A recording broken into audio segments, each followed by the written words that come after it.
Hello, everyone, and welcome to Littlefield live streaming. Tonight's podcast is the Katie Halper Show and Struggle Session. Now, please welcome your hosts, Katie Halper, Leslie Lee, and Jack Allison. Hey, how's it going? Hello, everybody. It's us. We're here doing a live podcast for everyone. Virtually. The first Here we are. Yeah, we used to do this in person. We did this in person at Littlefield. Yeah. That was a great show. Like so many people great. Came out. It was wonderful. They were wonderful to us. And we can't do that anymore. No. So now we have to do basically an office conference software. Yeah. Like it was so much fun to get everyone in a room, and there's such good energy and everything like that. So we thought we'd try again with with a basically Oracle webinar, I guess. Yeah. But pedagogical, more of a pedagogical model. Yeah. Yeah, Like yeah. a pedagogy of the oppressed. That's really what this show is a tribute to. Yes, yeah.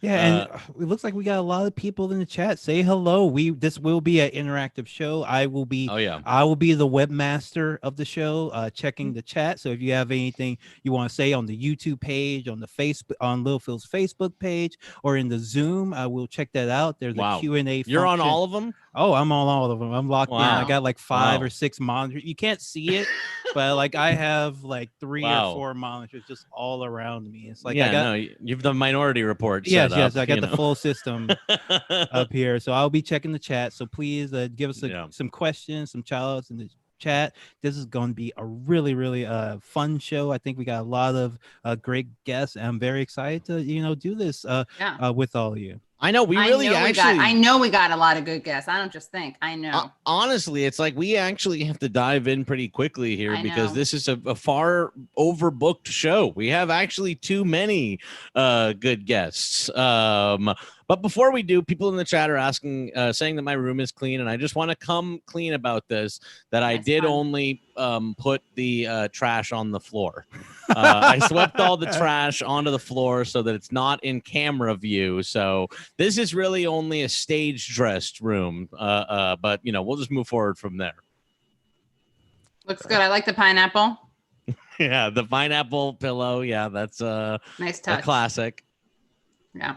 So should we just get this show on the road and introduce our first round of guests? Yeah. And again, thank you so much for watching, everyone. And well, let's tell people before we introduce our guests, like what the show is really. What the show is really. Where this is kind of a fundraiser for Littlefield because they like every other venue in the country except for like I guess whoever has the Sturgis rally. Yeah, Smash Mouth is doing okay. Smash Mouth is doing shows. Vanilla Ice almost, but then canceled. Yeah, and maybe the the Kanye Wyoming and the Dave Chappelle comedian, like in the middle of Ohio thing where he flies people out on his private plane, including like Louis C.K. and that's like a mini Lolita. Yeah. Mini Lolita Express that Dave Chappelle is running in Ohio. Besides those venues, every other venue, of course, is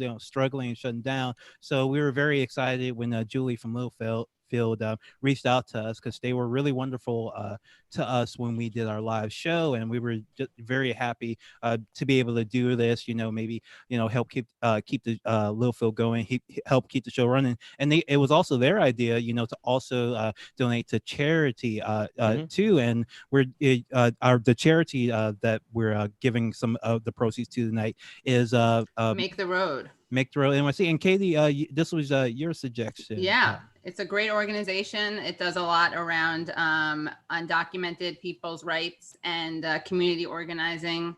And it's just great. Can't recommend it enough.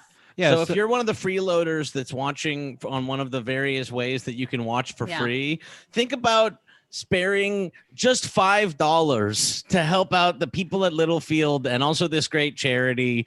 I know that streams are usually free.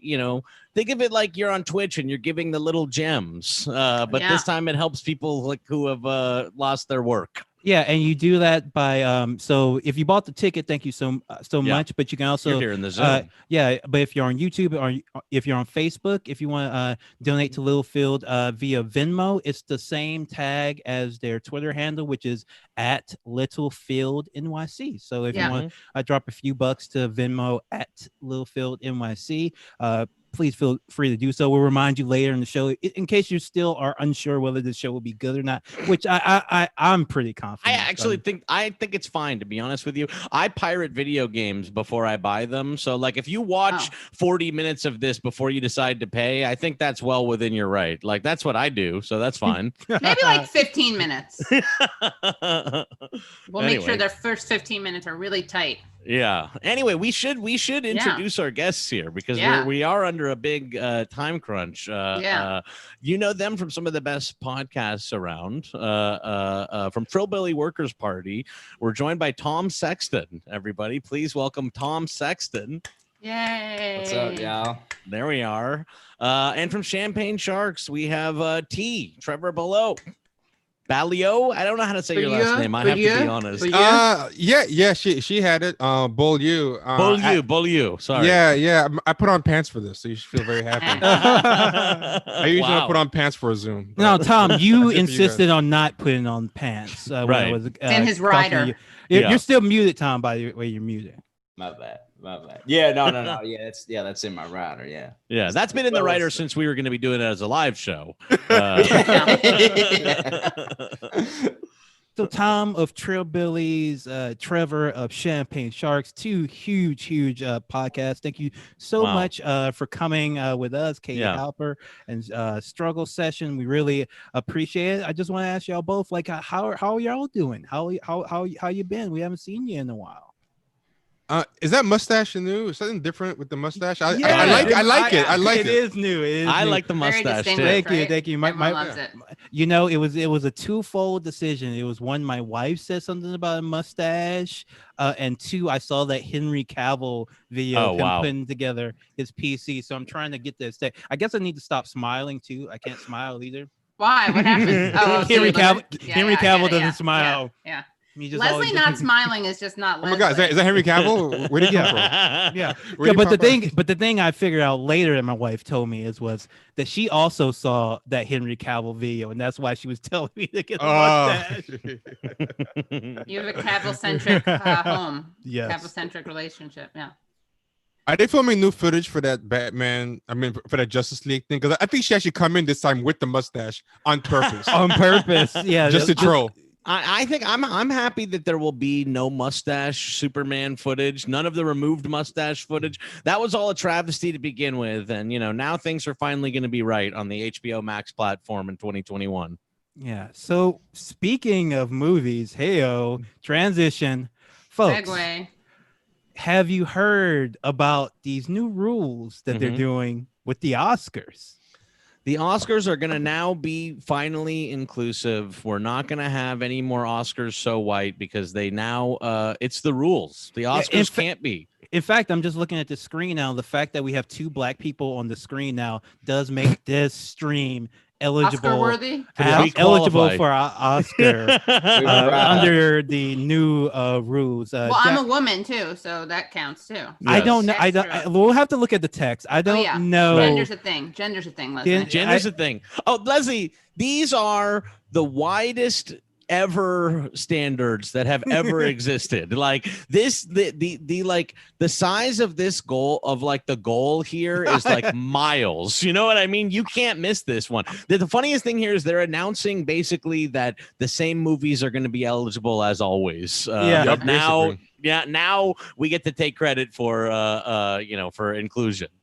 Tom, honestly, I think under these rules, you might, as a Kentuckian, you might fly under as like a diverse hire because you're not on the East or the West Coast. I think so. And the American hillbilly has always been depicted. How do we put this delicately? Uncharitably. Yeah. So. I mean, Deliverance was basically Birth of a Nation for the hillbilly. For the downtrodden white. The stigma that exists still to this day because of that irresponsible movie. So sad. So let's look at this. You have to meet standards from 4 sets of standards. And the first couple of these, you're kind of like, okay, well, maybe this actually like is going to change things. It's like lead or significant supporting actors. At least one has to be Asian, Hispanic, Latinx, Black, African-American, Indigenous, the full list. General ensemble cast that has to include 30% of all actors, women, LGBTQ plus. It always is funny, by the way, to just see it like listed like this. Yeah. It's like too clinical. It's too Wikipedia or something like that. I wish I had a Tumblr because I really want to see the raging. After the draft, you want to be on like a sports board to see like what they're saying. Like I'm sure right now on Tumblr, there's like a lot of furious debating about what was left out. There should be bronies on there. Like, I really want to like. This is such a bad idea because once you put this on there, and I know how this crowd thinks, there's gonna be so much pushback. Like next thing's gonna be about colorism. Like what if you have 4 Black people, but they're all biracial?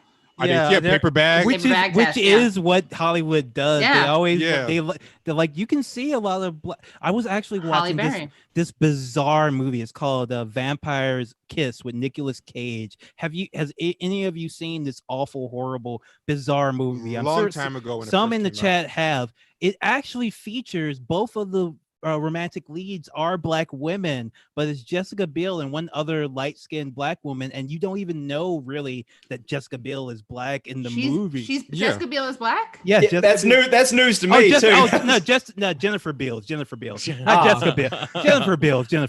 Jennifer Biel. Flashdance. Yeah, of course. Yeah, of course. Oh yeah. I mean, I watched The L Word. Her dad was played by Ozzie Davis. Last role of his life. So let's getting back to this thing here. Let's continue.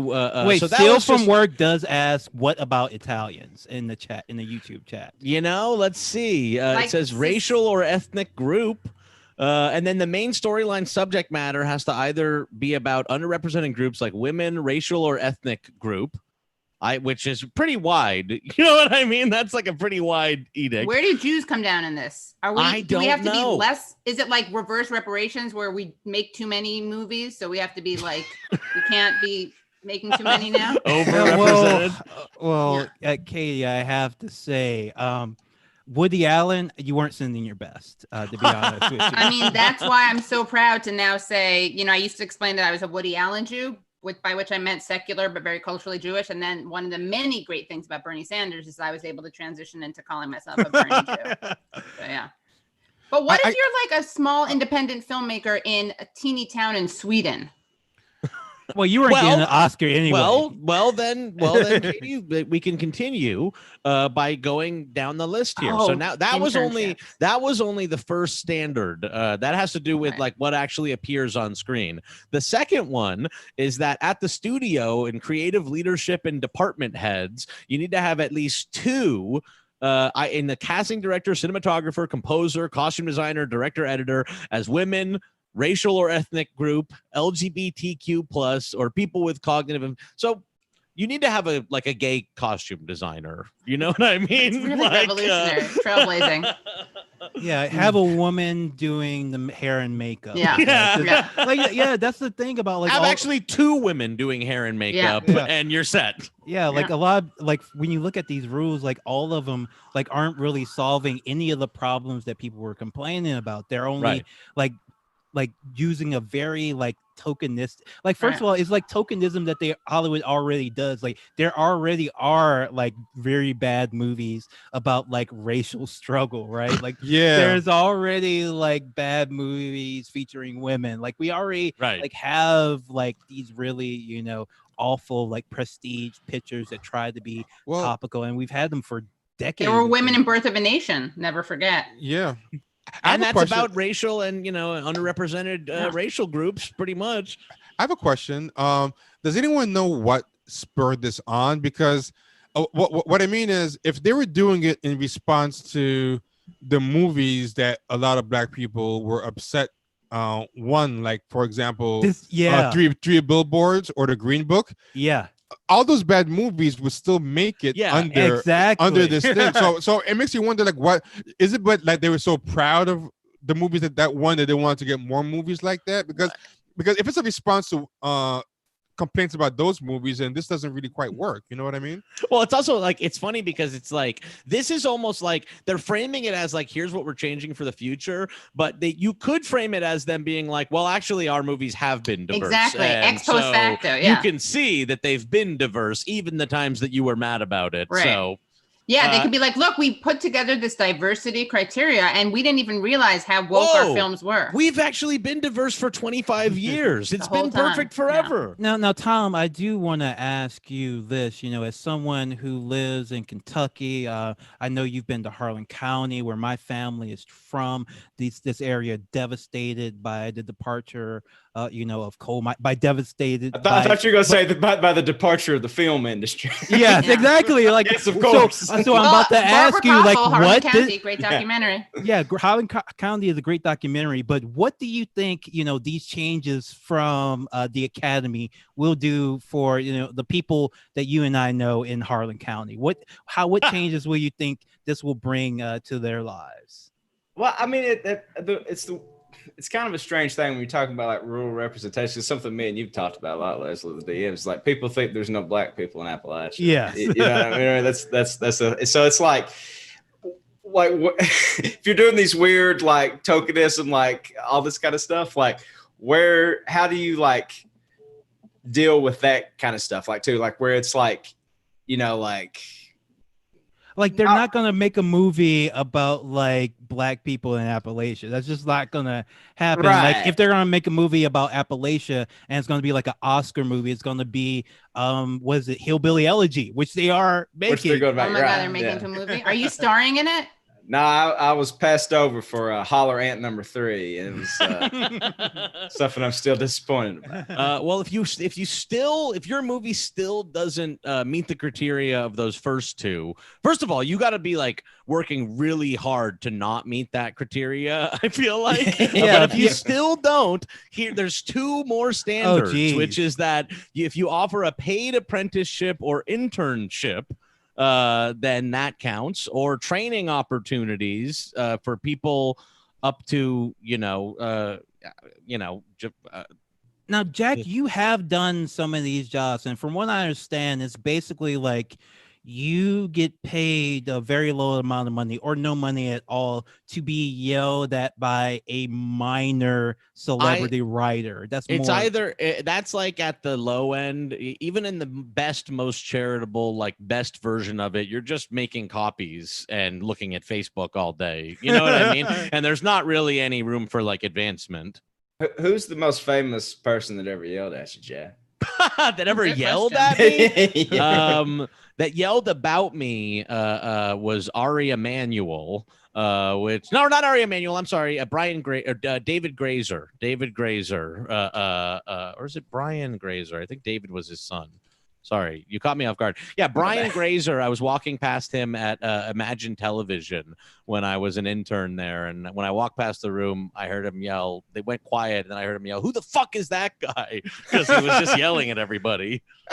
But his partner Ron Howard, I met in an elevator once, and he was a sweet guy. So it's like, as it's the stereotype. It's their little character types that they play happens in real life too. And then finally, if you have representation in the marketing department as well, if the people that make the trailers or work on the street team, you can squeeze it out that way too. If you made your movie in Switzerland in a small town in Switzerland with all white people or whatever, and then you offered a paid internship at the trailer company, and then you had underrepresented people working at the screening, you're good. You can win Best Picture. Yeah, because what if you're a Swede and you want to make a one-man movie of a one-man show? Really gonna have to rely on those opportunities. Yeah, well, I mean, then you maybe don't get to win Best Picture. See, the liberal the SJWs have gone too far. Like, I know. If you're a little boy in Sweden who dreams of winning an Oscar, you're like, it's not happening for you. I know. It's always the Swedes who are punished. Do you guys have any idea who helped craft this? Because I feel like they probably got a handful of people to provide cover for this, whether or not they actually had anything to do with it. So I'm wondering if they got like maybe that Reign of April Oscar So White woman in the room. Yeah. I have a feeling like they wouldn't just do this with just white people, even if the white people were the only ones who really had the final say. Like I feel like there had to be somebody they brought in as cover, like, you know, someone who wants access. The only two people I can see named in the announcement are the white president and white CEO of the company. So I don't know. Someone in the chat said definitely Ava DuVernay. I could definitely see that. That's a very plausible one because she seems like someone who plays ball. Yeah, for sure. Ava DuVernay's career started. She was a publicist. And I think she remains a publicist. I think she is still a publicist. Yeah, basically, in effect, she is. That is so on point. Like somebody was telling me the other day that it's very ironic that with the culling of journalism and so many people getting laid off, a lot of people have gone straight into marketing and PR because basically the journalism career was that anyway. Yeah, you saw this thing. Did you see this thing this week with the lady who wrote the profile on Chrissy Teigen for Marie Claire? Yeah, that is so wild. So this lady wrote she announces, she's like, this cover story changed my life. Like as soon as I wrote it, I got hired by Chrissy Teigen, and I'm working for her now. And I weirdly appreciate her honesty. Like she was too clueless to even. Like, it's been so normalized. It's been so normalized that people don't even realize. Maybe I shouldn't just announce a quid pro quo. But she just came out and said, "Hey, guess what? This glowing profile I did of this hated lady, dude, got me a job with her. My quid got me a pro. It's rules." and I retweeted it, and it was so depressing. All the people who were like, you're just jealous, or this is a great thing. And then you know what, it really made me realize. I was talking to someone and they said it's interesting in a strange way.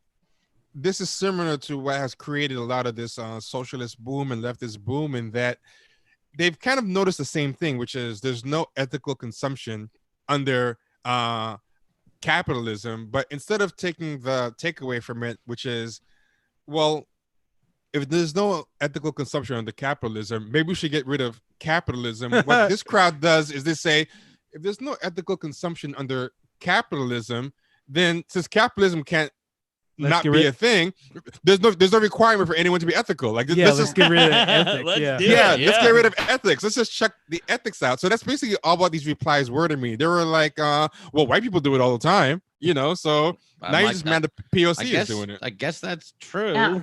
Yeah, it still sucks. Yeah. Anyway, just briefly, here's some movies that would still qualify under the new rules. The Green Book. Yeah, some in the chat have already said, mentioned Green Book. Crash would still qualify. Tim mentioned that in the and chat. Driving Miss Daisy. The deep cut, Jack. Those are classics. Yeah, they're classic. So those are some films. No, we're not saying you can't like those movies, but no, I'm saying they're classic racial justice movies. Obviously, they're would not Song of the South qualify? God, I would have to say so. It is about race. It features a black. That's a black lead right there. If there were any black people involved in like the production side or the marketing side, then it would qualify. Yeah, and it should get a retroactive Best Picture.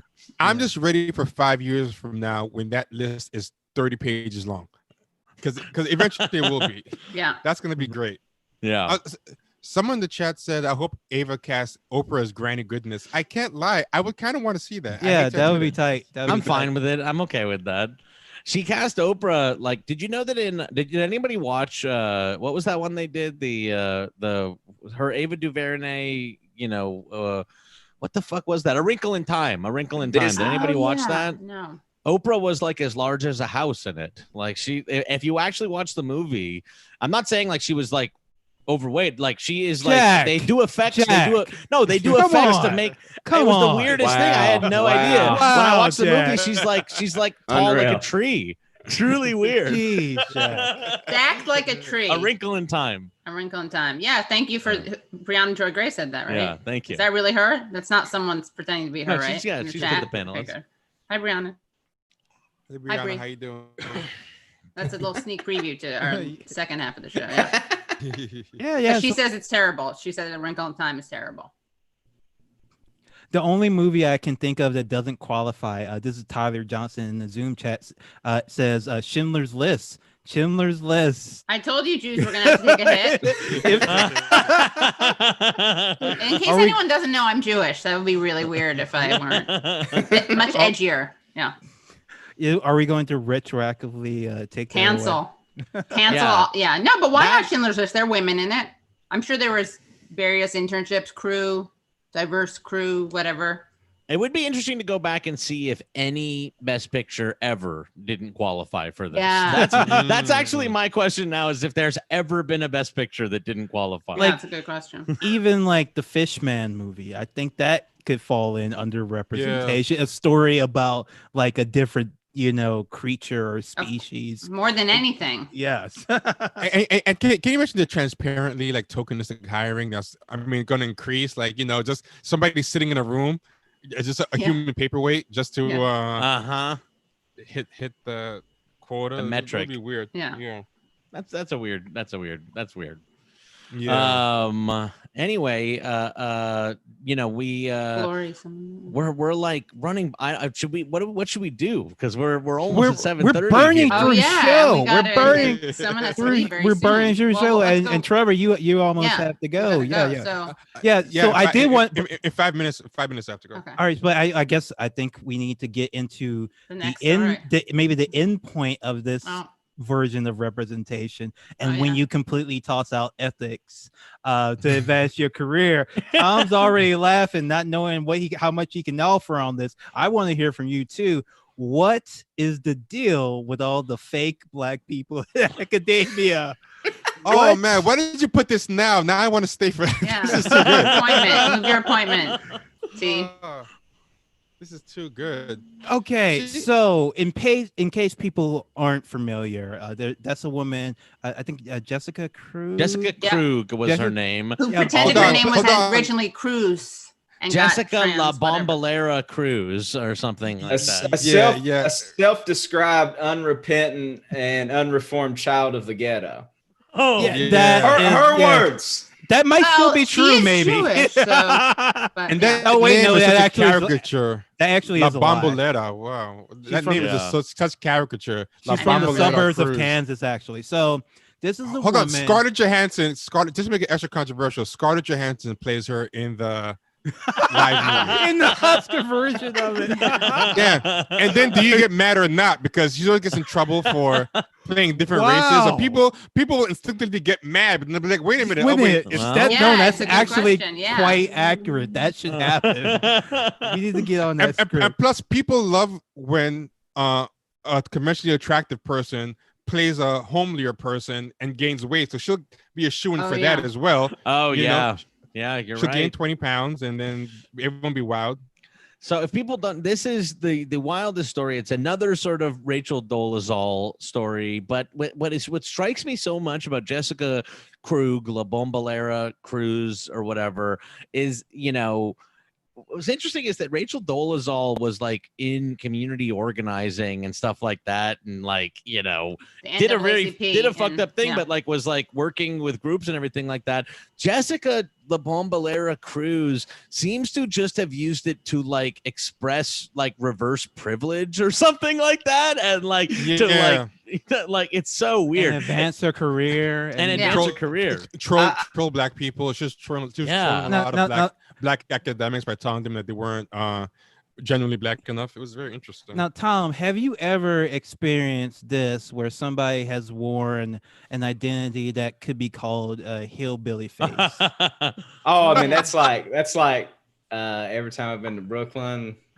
there's a lot of that. You know what's so funny about this story is like this is so egregious that we're going to like low key rehabilitate Rachel Dolezal. I mean, I'm already there. That's I'm already there. That's what started happening. People were like, "Oh yeah, she's not as bad as No, they're both bad. They're both bad." No. One made a positive contribution to society. Well, hey, Jessica wrote a lot of books though about Yeah, I guess if we find a student from what I heard, really empowered by from what I heard her books, and I skimmed some of them. Her books are supposedly pretty good, like academically and as far as research goes. If you notice, all the bashing that happens of her, no one ever indicts her book, which kind of makes it which kind of makes it even crazier that she felt the need to do this, because it wasn't like she was elevating substandard work. And I skimmed some of her book, and I was like looking through it for like jokes, and I was like disappointed. I'm like, wait a minute, this is actually kind of a decent book. Like I can't, I can't even get show material out of this book. Like she actually kind of did the work. Which makes it so much weirder. Yeah. Wait, Dolezal tweeted about Warren. Sorry, Leslie, you're reading. I don't mean to. I think that did happen. I do remember that. Oh, happening. I actually do not remember when Dolezal tweeted about Warren, but that does kind of bring it together. And Trevor, I know you have to go, so thank you so much for joining us. I wish you could stay longer. I'm really enjoying this. But patreon.com/champagnecharks. If you enjoyed Trevor, please check out his podcast. Yeah, thanks guys, and had a good time. Take care. Yeah. Bye, T. It's it. Here's what came out after all this is here's like a Facebook Messenger message from Jess LaBombalera where she says, "Hi, I don't know, but you frequently share my work. I'm sure you realize that benefiting from the unremunerated labor of women of color is not exactly part of Freedom Project. My PayPal is here." See, that's where I'm like, now she has to forward that to someone else big time. She came out, she was being like, excuse me, you can't just steal a woman of color's work. Send me the PayPal. That's my lane. Now. That's my lane to steal her identity. Yeah. Oh God. That's wow. That's wow. Yeah. Oh, it will be Garden Gnome in the chat now. I think might be a little bit of a troll now. He does say it will be revealed that Katie is the Jewish Rachel Dolezal. She actually grew up in West Virginia. Wow. And is of Polish and Greek descent. Yeah. Katie, do you ever get this phenomenon? Actually, we do. We know some famous people. Meghan McCain famously. Oh, yeah. She Zionist identifies, basically. Yeah. Well, she says she's that the Liebermans are like family. Yeah, she said she made a post about how she is like family with these other rich people who happen to be Jewish, and therefore she can call Ilhan Omar anti-Semitic. Yeah, and she cried. It was so good. Yeah, it was great. It was really good. Good times. Yeah. She does do Jewish American Princess Stolen Valor.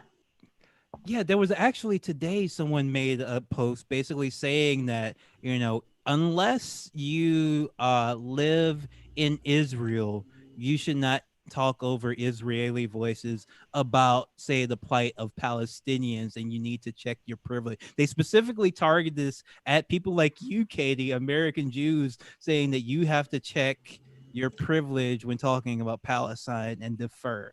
I love that. Woke Islamophobia. Israel is kind of the original woke entity. I don't know if we've ever talked about this, but they weaponize like actual, bad things that happen, oppression that happened, but they use that to justify killing a bunch of people or kicking them out of their homes. Sam asked in the chat, did Dolezal do more for Black people than the new Oscar guidelines? I'm gonna say yes. Yeah. She was head of a local in NCAA. Tom. I'm gonna punt on that. You don't want to endorse Rachel Dolezal. I know it's a very hot button issue in Kentucky. The Dolezal. We should move to the to our next story, right? Yeah, I guess we should. Story? Or let's look at the Snyder. Let's do the Snyder story because we are well over time and we've all here. come to consensus though. Dolezal. Leslie, anything else you want to make sure we mention before we move to the next story? No. Okay. So this is, unfortunate, but I guess this is just the strength of our combined takes, frankly, unfortunately. Oh yeah. This is we have to take responsibility here. Yeah, we accidentally gave campaign material to Donald Trump this week. I'm sorry if Donald Trump wins Michigan, I apologize. Yeah, and maybe on Jack. Yeah. I apologize. So let's share the screen. See, that so many times people, when you post like Biden's not doing well, they're like, you're trying to make him win, and that's such bullshit. Make Trump win, but this time I wasn't trying to make Trump win, but this time maybe it's an accident. So Katie tweeted this clip of all three of us from her show on Sunday, where we were talking about the Biden campaign, touting the Rick Snyder endorsement. Yeah. Not so much just getting it, right? But that's different. Yeah, sending out an email touting this endorsement. And then, unfortunately, I quoted Jack as saying, it's almost like Biden wants to lose Michigan. Jack telling me and Leslie in regards to the campaign's decision to tout the endorsement of Rick Snyder, who was responsible for poisoning the mostly poor and black residents of Flint, Michigan. Yeah. So that was a tweet. A monster, Lex Luthor of Michigan. And then Jason Miller in D.C., who's like a Trumpy guy, reposts it with a wow. And a finger. And then Trump gets to it the next day and is like, the failed governor of Michigan, Snyder, was responsible for the Flint disaster. And I let him know it, is now endorsing sleepy Joe Biden, who doesn't have a clue. So, and then Snyder, whose political career was ruined by Flint, hurt a lot of people in Michigan. Is true. But he calls him Rhino, Republican in name only. That's the funny part. Nobody progressive. It is so wild that nobody wants this guy except for the Joe Biden campaign. Yeah. Republicans are like, this is too evil for us. Yeah. We're out.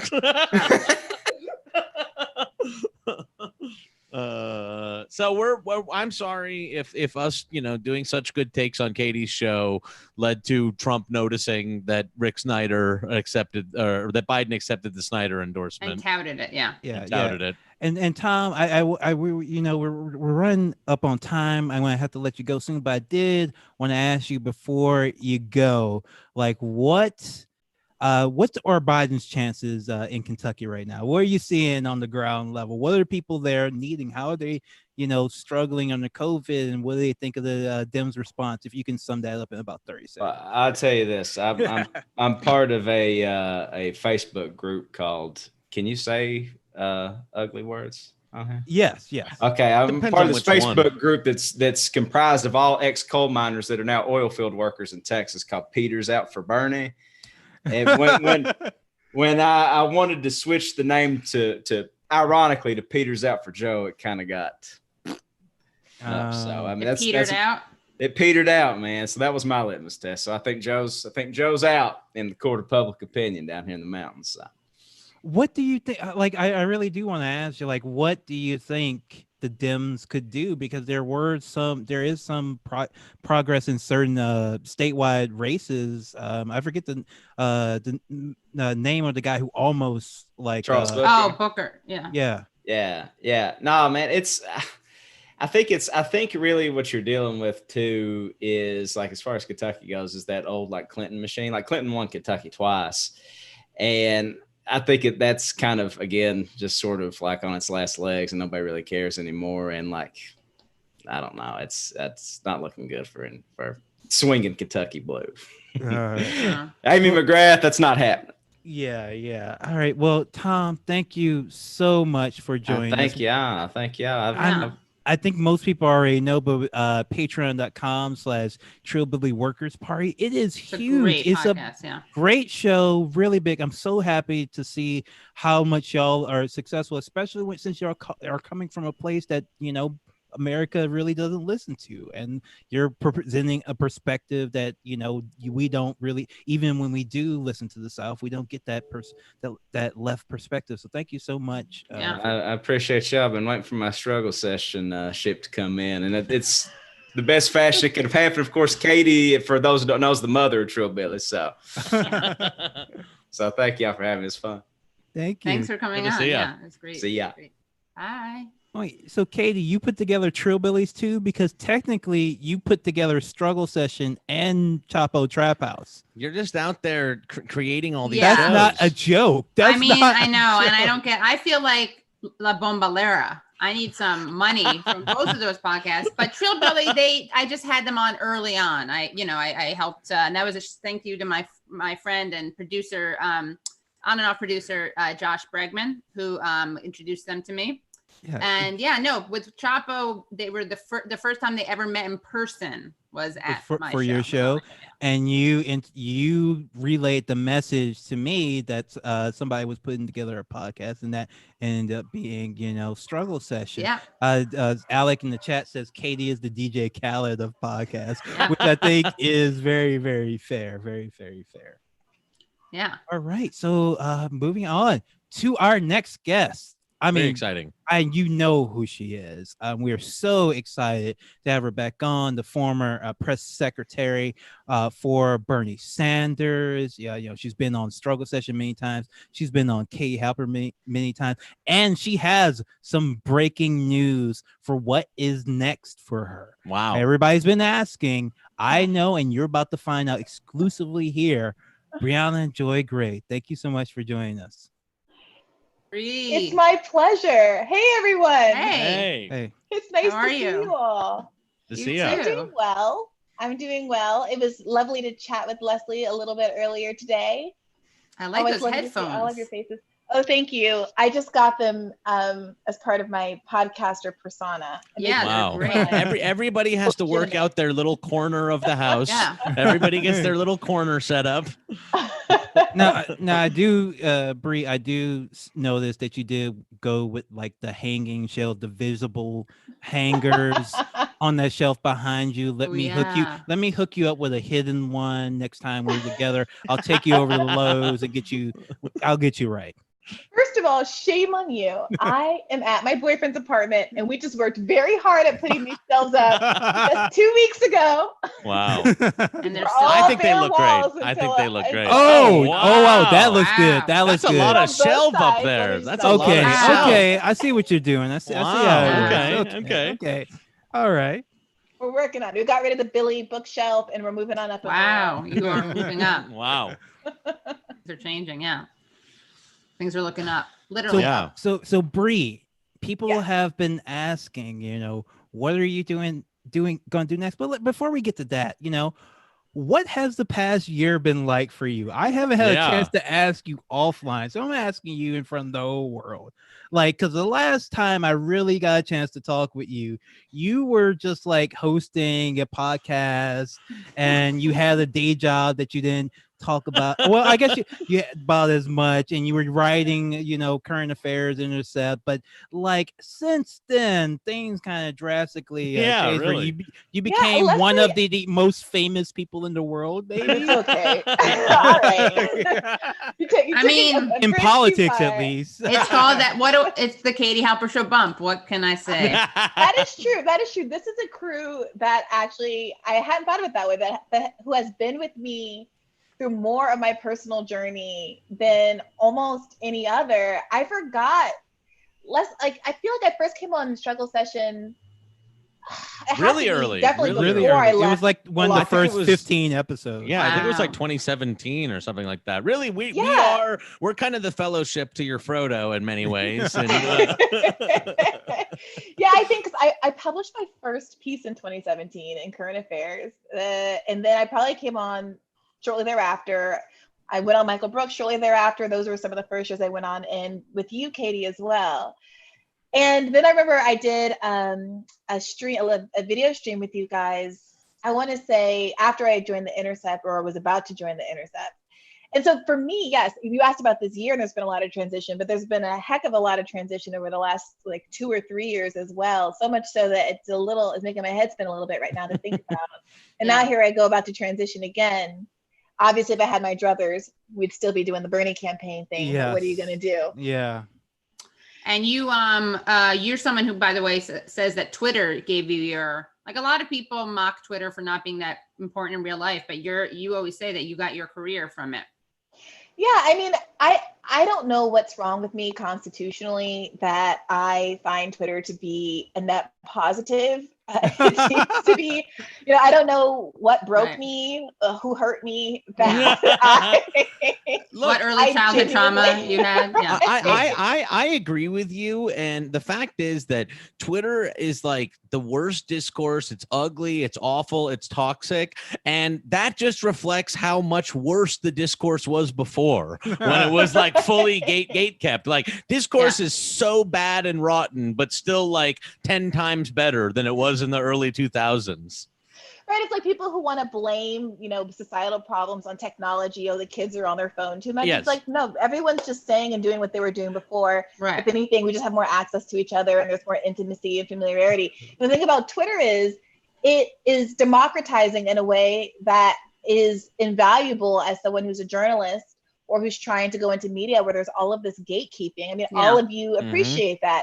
It's not easy to build a following. I wouldn't have any advice on how to do so. It still kind of makes my head spin to look at the Twitter account and realize that I'm not just like shouting into the void the way I was all in 2015. I have to remember, this will follow me. This is real. Yeah. I'm no longer. I made my handle Brianna Joy because I was trying to be relatively anonymous as someone who was still working as an attorney. But at the end of the day, I don't know that the current affairs and I would have found each other. I don't know that I would have found all of these amazing members of the left media who I now consider to be friends and real comrades. And so, I owe a lot to Twitter.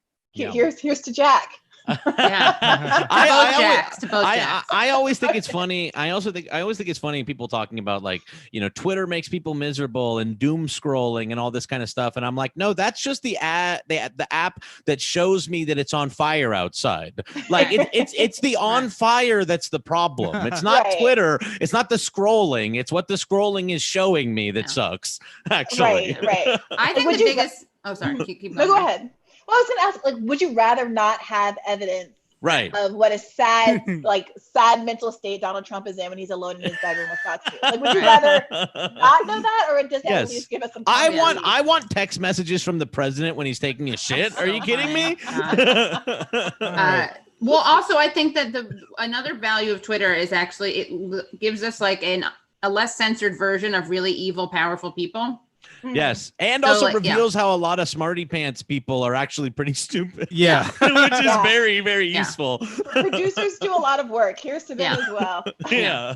All right, so Bree, please share with us the big news that you let me in on today. What you're doing next? What's next? So I chatted with Leslie today because I have been working on a podcast project. I know. Everybody is hankering for another podcast. But look, in a world where we have a new Pete podcast, a new Hillary Clinton podcast, a new Bill Clinton podcast, even a Julian Castro podcast, who I don't want to really lump in with the others because honestly, he doesn't deserve that. Is he iHeartRadio too, or is he on a different network? I think so. I think he's iHeartRadio. He was part of the big overall iHeart deal for Democrats. Is that what happened? I'm just guessing. But I have secretly been working on a podcast project that is launching tonight with Virgil, Texas, Chapo Trap House. Wow. Worlds are colliding. News. Yeah. Huge news. This also answers the where did Virgil disappear to? I stole him. My apologies. But we want to share him. So basically what we're doing, we're doing a little yin yang thing here where I'm carrying on with some of the kind of truckly sincerity that I brought to Hear the Bird. And I think that some people miss a little bit of optimism. In the lefty space. And Virgil's going to keep being Virgil, funny, sardonic. That's awesome. Knowledgeable. And it's going to be a panel show. So hopefully when COVID dies down a little bit and we're more able to safely be with people, we're aiming for a kind of Bill Maher style format where we have people from across the spectrum, including from across the left spectrum, right? Not just never Trump, never Trump Republicans and never Trump Democrats who basically share the same ideology and values. Not just MSNBC. This sounds awesome. This is great. Right. And so when we have these like internecine differences amongst the left, the goal is, to not just fight about them in dig in on Twitter, but to have a space where we all know that we're on the same team, not that we always agree, but where we can vet some of the strategies we have, some of the messaging concerns that we have in a safe space, if you will. So I should probably say the podcast is called Bad Faith. It's where where all these bad faith arguments are gonna come to die, and we're gonna rehabilitate them. And for those who want to go ahead and be on it, Virgil is texting me all of the things I'm supposed to say. It's at Bad Faith Pod. The URL is badfaithpodcast.com, and it is live on Apple Podcasts. And the Patreon, which is the most important thing I'm supposed to say, patreon.com/badfaithpodcast.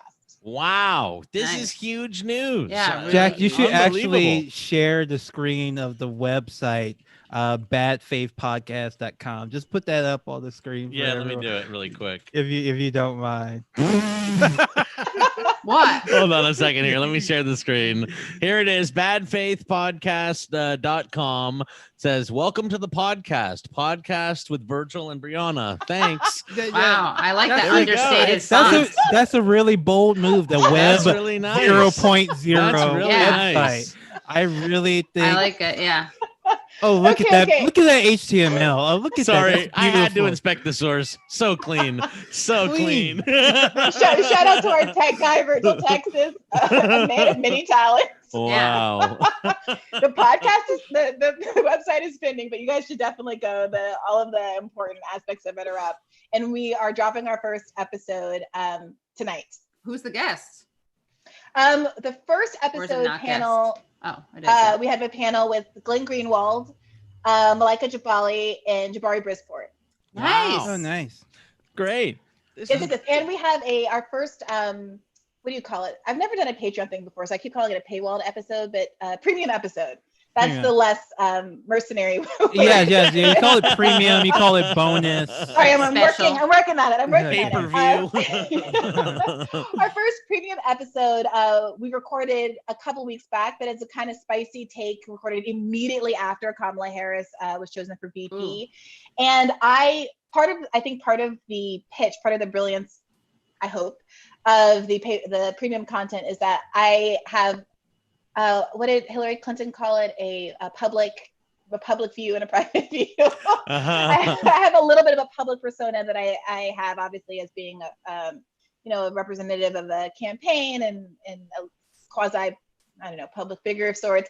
But I obviously have my own thoughts, feelings, and opinions on a whole panoply of things, including a lot of stuff that has nothing to do with politics, and a lot of that will live behind. You have a very controversial opinion about Blade Runner, which I don't want to talk about. Okay, let's keep it moving. Let's keep the show moving. Speaking of personal and public, Leslie, do you want to? There's some good points, but still, let's keep the show moving. Right. Okay, so we have another very, very special guest. So excited. You have seen her. You know her. You saw her in Seinfeld. You saw her in Star Trek: The Next Generation, Homicide, Life on the Street, 24, True Blood, Battlestar Galactica. My God, she's even in the Chronicles of Riddick, Assault on Dark Athena. Excellent.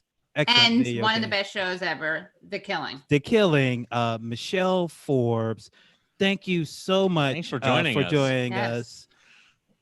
Hi, guys. Hi. This is so wonderful. Thank you for coming on. I love Brianna, and congratulations. That's so exciting. I am so geeking out right now. I can't wait to together. Brianna is a huge Star Trek fan. I know. We met on Twitter, and I was like, I'm geeking out too.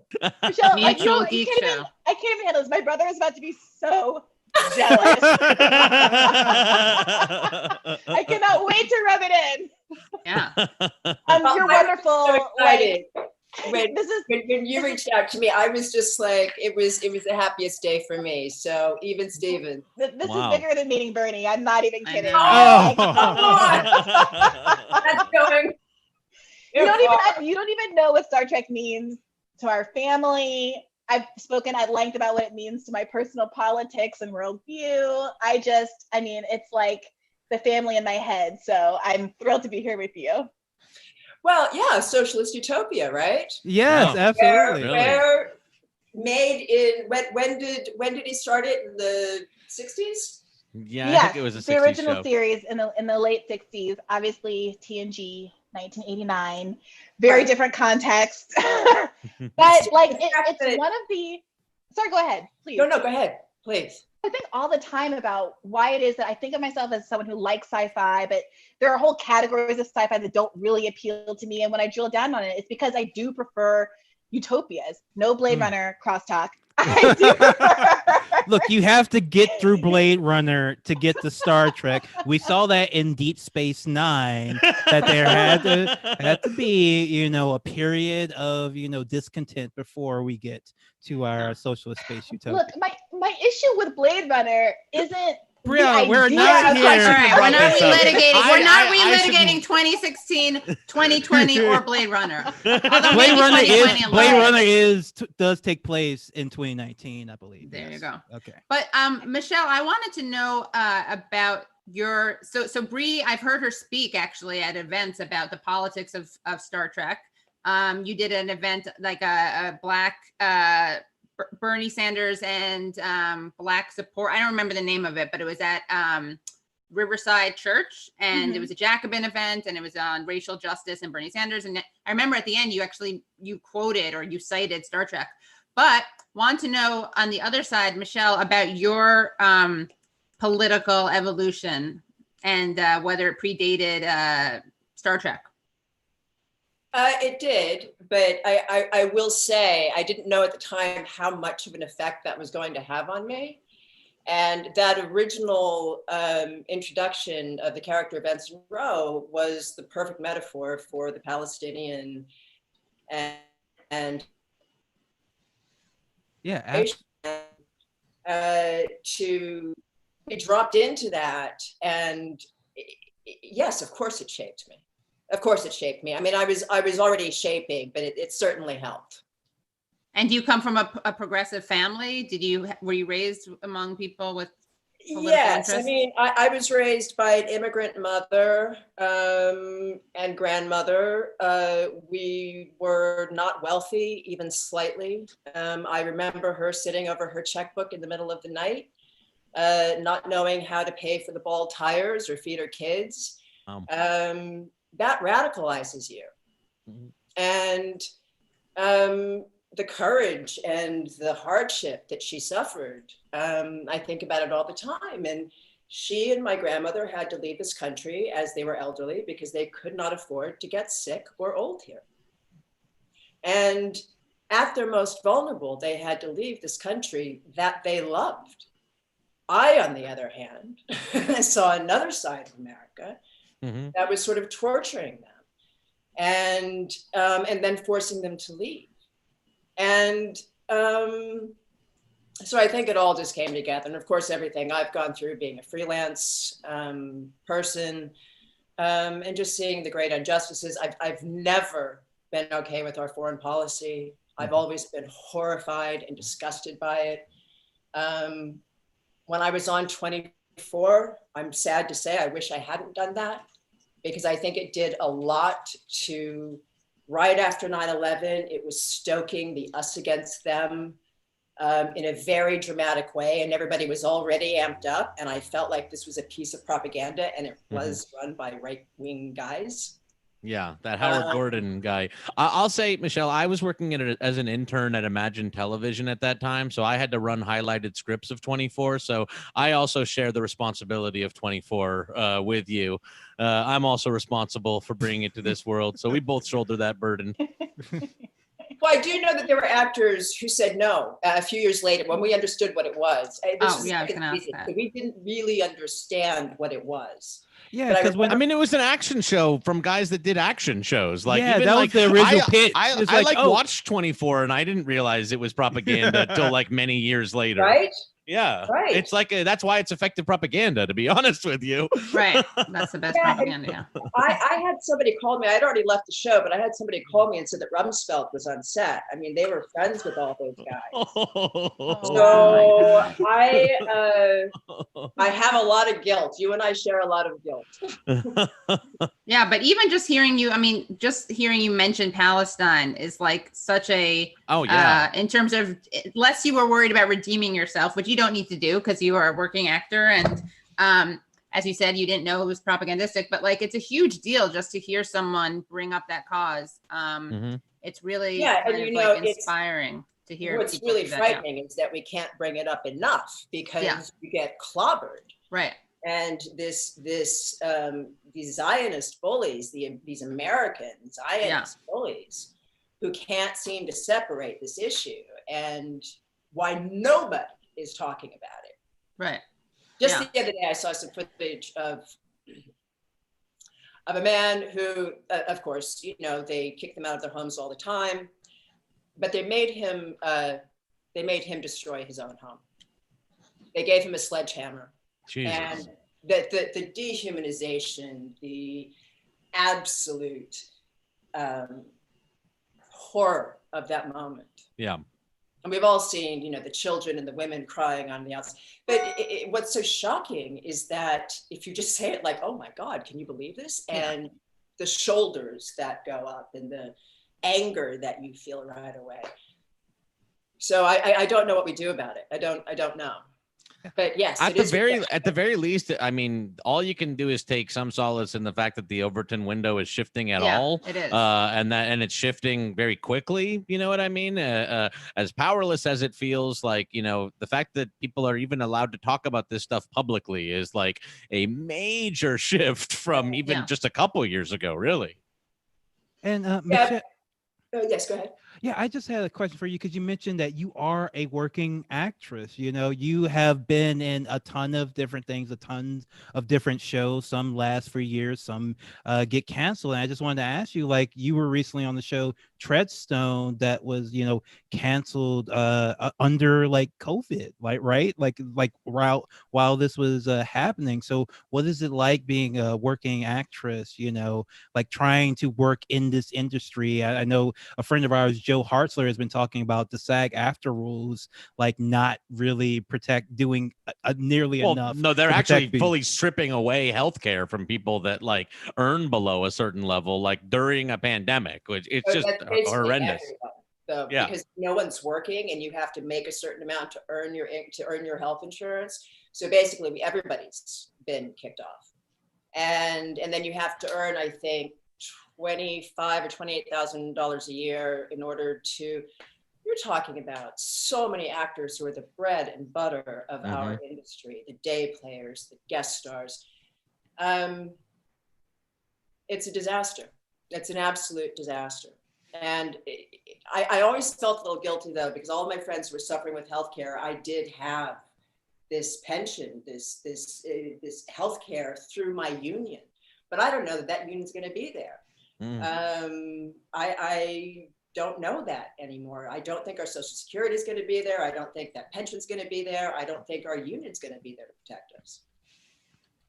Yeah, the SAG thing is really upsetting, because if they just didn't have this like earnings cap, they like cap the amount that they'll make people pay dues in SAG. So it's like, for some reason The Rock doesn't have to pay a percentage when he gets paid like $70 million to be in a movie, and that would float like a lot of people if you just made it a flat percentage instead of capping it at whatever it is, $250,000 or something like that. Absolutely. Yeah, absolutely. But why are you talking common sense? sorry. All right. So why are you being so logical? Off brand. So we've talked enough, kind of sad stuff. Now let's get into the fun stuff. Now people are going crazy in the chat. Garden Gnome is going crazy in the chat about something that I care a lot about too. Your role in Battlestar Galactica, one of the most terrifying characters ever rendered on screen. The complete opposite of an Ensign Rowe, complete opposite of a Star Trek. What was that like? And it's my favorite thing that you've done, but it was just really, really incredible. Yeah, I mean, I can't say enough about Battlestar Galactica either, as far as being a beautiful labyrinthian soap opera about our future and politics and everything else. I was so lucky to do that. Yeah, she was terrifying. She was absolutely terrifying. But, as an actor, as everybody knows, you have to find the good things. And I do believe people turn bad. You can start off with good intentions. I kind of based it on, do you remember, I've forgotten his name now. He was the last man standing in Rwanda, the Dutch general. You know who I'm talking about? I don't know. That does not ring a bell for me. Everybody else left. And then he was the last man there with like a certain amount of troops. And he had these goats that he was looking after and tending to. And that was his one moment of peace. And then one day the wild dogs came in and ate his goats and killed his goats. And that's when he snapped. Wow. And he just started going crazy. And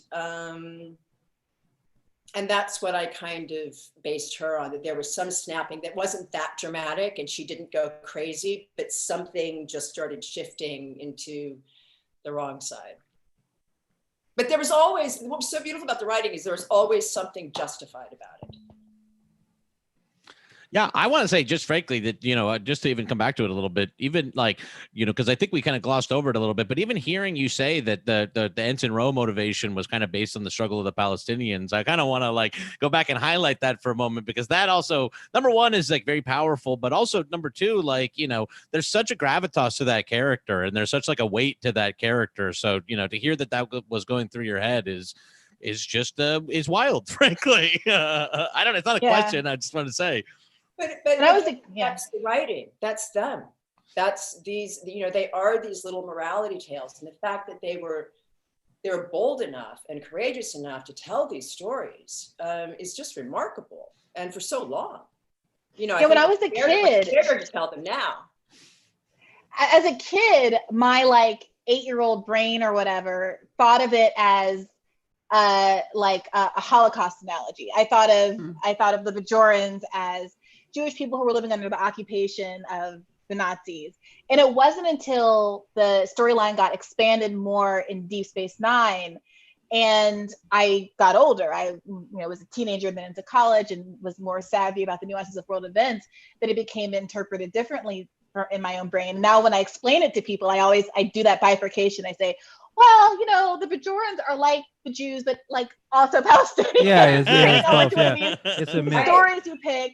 And that like the fact that you can say both of those things, I think really speaks volumes for the kind of patterns that recur in history. Yeah. And like, you know that I write a lot about identity and politics and how we sometimes have this really static understanding of human nature, or these people are good because that's who they are and these people are bad because that's who they are. And I like thinking about the kind of liminal nature of how you can frame that particular dynamic, because people and their roles change over time based on geopolitical circumstances and all kinds of things, that I think is really helpful for us to avoid the kind of dogmatic generalizations that lead to some of the worst horrors that we've experienced as a species, by assuming that the bad things that happen are rooted in selfhood, or the good things that happen are rooted in our kind of intrinsic, like blood morality or something like that. So yeah, love it.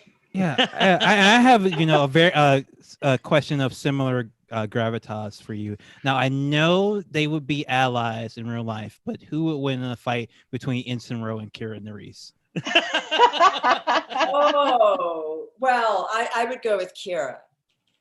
Okay. She was there longer. Oh yeah. She was actually the terrorist. Yeah, so the freedom fighter. So yeah, she probably would have more combat training. Is it true that character was based on your character and that they couldn't just carry it through as the same character because of some dispute with the writer who had written that episode? I read that somewhere. No. It's so funny because there was so much surrounding it. They offered me the spinoff, me and Colomini, and I mean, I don't regret any decision, but I guess I was a bit foolish. But I always said I was too young to get married. Like the thought of signing a 7-year contract when I'm 25 years old, was terrifying. I mean, the one thing I wanted was variety. And I still haven't given it up, like I'm still pretty peripatetic in that regard. And it's the reason I never got married too. I was about to say, as a 35-year-old unmarried person. Wait, I'm not laughing at that. I'm not laughing at that. What? But I think it got misconstrued that I kind of, turned my nose up and said, I don't want to do TV, because I did Homicide: Life in the Streets right after that, but it was a 1-year contract. Right. Okay. Well, I hadn't read that either. I had read that there was something about like the person who owned the rights to the character or something wasn't being used for Deep Space Nine, and then therefore, I don't know, whatever. It's apparently not true, but I'm glad. Wow. Kira, and that went off to be an amazing character. So everything went out the way it was supposed to, I guess. Yeah, absolutely. But it was the first Bajoran, because as we were going through all of the models at one point it looked like the American cancer symbol. Oh yeah, yeah. Like, I don't know about that. And then at one point it looked like a vagina on my forehead. Also, who pointed that out? Probably me. I was like, you gotta sculpt it a little bit more. So, and so then eventually it came out. So it's nice to know that, all of that invention, I got to be a part of that creation. That was nice. That's fabulous. If only you could stop them from making booleans. they're my mom's least favorite. The blue ones with the weird vapor they have to breathe. The barber on TNG. Oh yeah, bald-headed barber, and they just huff that weird vape harmonica thing that sits out in front of their face. I don't know. Not all the aliens were winners. I want a perma vape though. I would like to have a perma vape attached to my face. I would appreciate it. And can you just anyone? I was going to ask another like autobiographical Star Trek question. Is that okay? Or I think that's acceptable. That's allowed. Right. And your mother is from Mexico? No, my father is Mexican. Mexican. He was born in America. Oh, he's born in America. My America. mother is Welsh Scottish. Okay, so I was going to ask where they went. So they went back to Britain. Got it. Okay. Yeah. Do you speak Spanish? Does your dad speak Spanish? No. Okay. No, he's passed. I don't speak Spanish. I speak. I grew up in Texas and LA, so I have I can understand a little bit. But no, I don't really know that side of the family, unfortunately. Are you in LA now? I am in the sky. Do you see the red skies outside? Yeah, I mean, wild. It's not as bad as San Francisco, but it's discomforting. It's not good, guys. It's definitely a little nerve-wracking. I'm out here in LA too. It's nerve-wracking to look out the window and see that it's orange. That's a little strange. It's a little strange. I was saying earlier, it's like what they did in comics in the 80s to show that the world is ending in a crossover. Now you look out the window and you're like, oh, that's what's happening today, it seems. Yeah. I mean, some of the photographs I've seen from San Francisco are just... they look like the poster for Dr. Sleep is what they really look like. Yeah. They're very red up there. Yes. But so where are you in LA? I'm over in Echo Park. I'm over, just close to downtown. So we're a little bit farther away from some of the fires, but it still smells like a campfire out there. You step outside and it's just smelling like smoke. I wouldn't walk my dog today. Yeah. Wow. I had to walk the dog because there's no other. Give me another reason to stay inside. Yeah. Right? Yeah. I mean, we just had like the 113-degree weather. Now we've got orange skies with smoke. I was already quarantined. And now all the more reason. We can't go outside to our gardens. It's like, but still, no Green New Deal. Yeah, no Green New Deal. California is. By the way, I was thinking about this whatever it is they call it with Kamala. I'm like, Kamala hasn't spoken about how the state is on fire. I'm like, she's over in like Iowa, Mamala. like dancing and shit, like socially distanced. And like, I'm like, you haven't like talked about how the whole state. You're the senator from here, right? Like, aren't you kinda? You'd think thered be something said about I don't know. Yeah, I don't want to be a person who like yucks everybody's yum. But when I see people going crazy over the fact that she wore Chuck Taylor's like 2 days ago. Can you see that?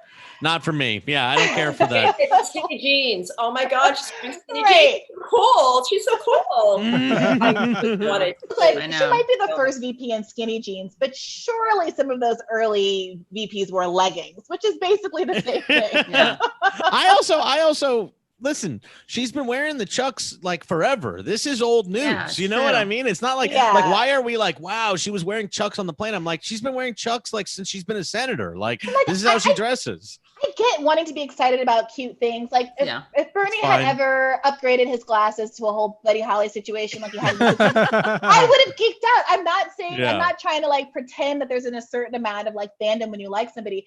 I just don't see doing that and talking about that and emphasizing that at the same time that someone's state is burning. You know what I mean? It just is like a read the room situation. And when democracy is on the line.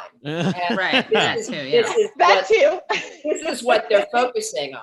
I mean, truly, I was like, I'm watching my senator talk to the former president who's also in California, like at his production company in a fucking conference room, talking to the senator from California. And they're just talking about how like the guy that is running likes fucking ice cream.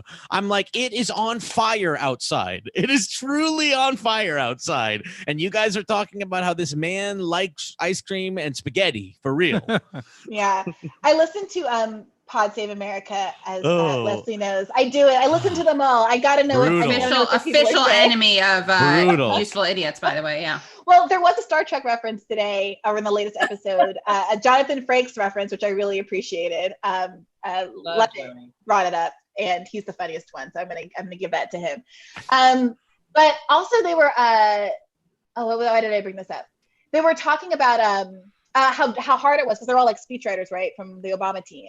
They were talking about how every time Obama gave good news about the economy, he was very, very careful to frame it so that, you know, people who were still struggling wouldn't perceive it as kind of premature gloating, or that the Republicans couldn't take it and say, Obama says everything is great, but your life is still terrible. And how much, and they put a lot of work into his speeches so they couldn't be taken at that bait.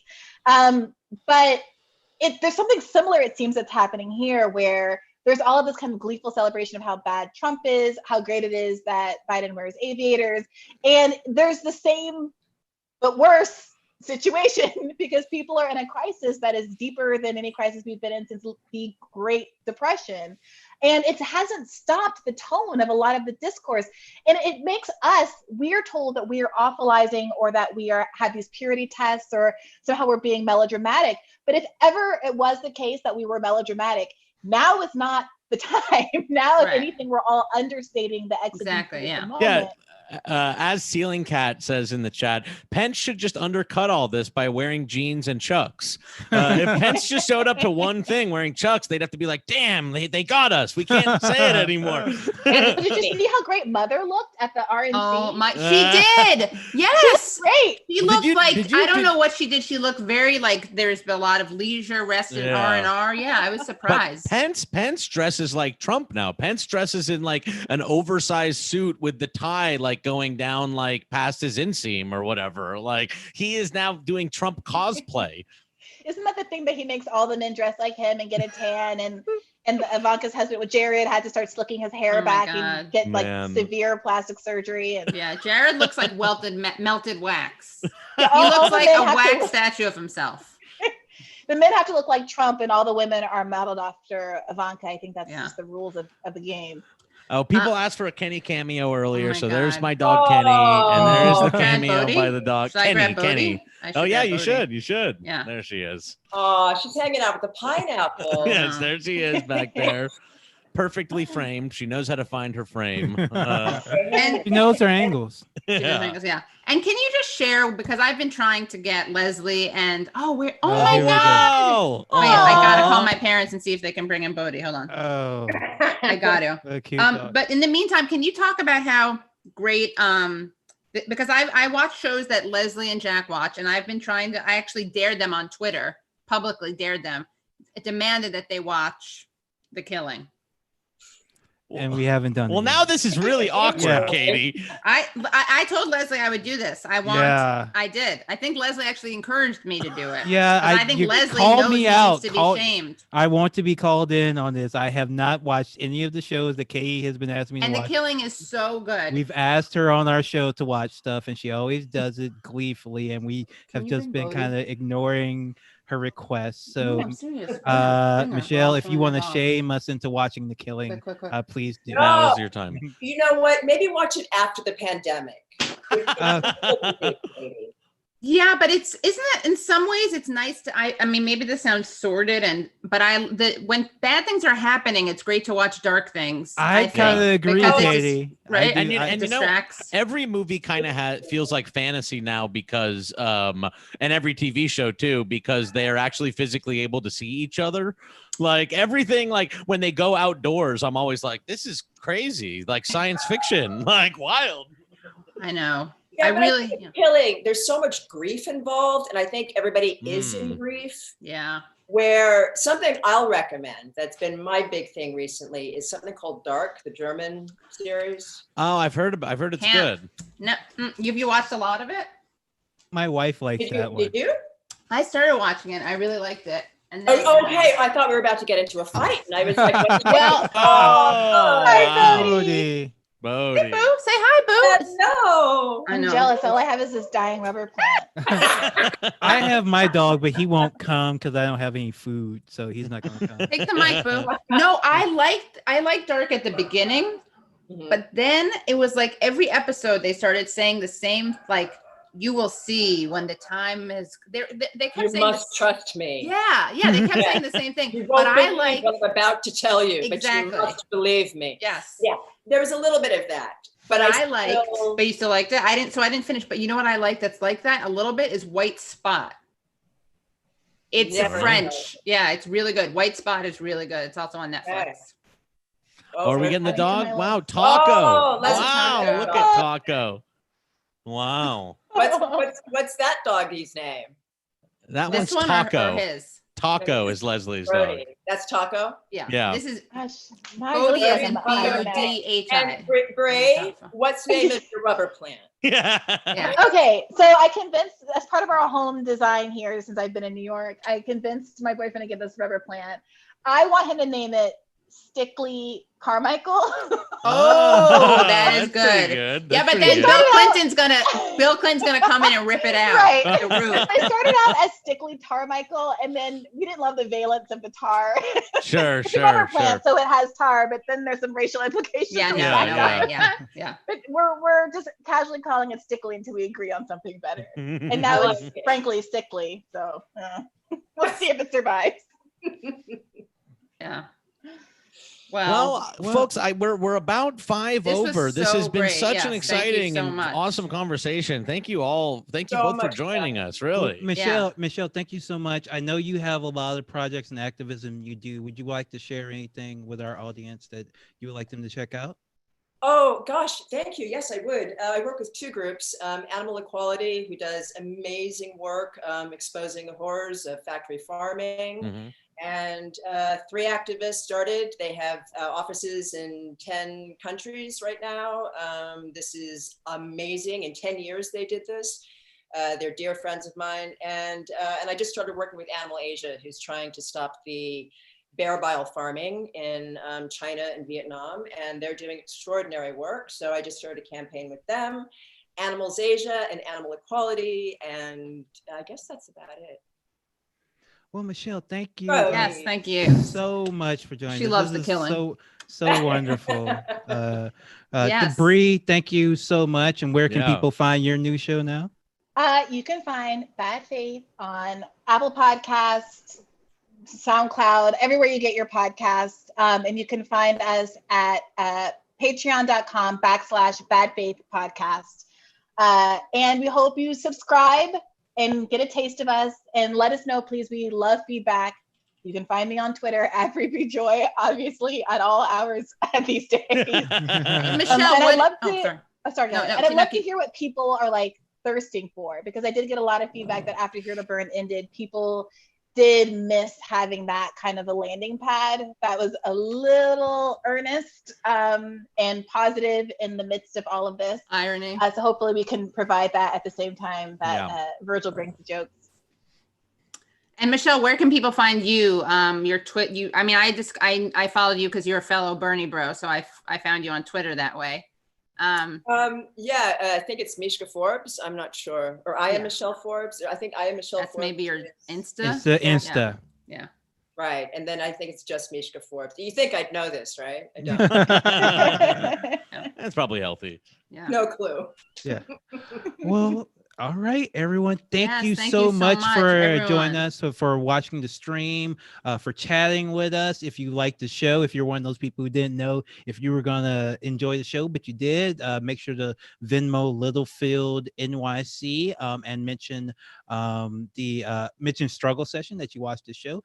Thank you so much for watching. Make sure to continue to support Bree's show, Littlefield. Thank you to Tom of Trailbillies. Thank you to Trevor of Champagne Sharks. Thank you to Michelle Forbes. Yeah. Peace. Bye, everyone. Goodbye, everybody. Bye. Yeah. This is great. Now I think we just stop our video here. All right. Thank you so much Yeah, that again, was so Michelle. great. Woo.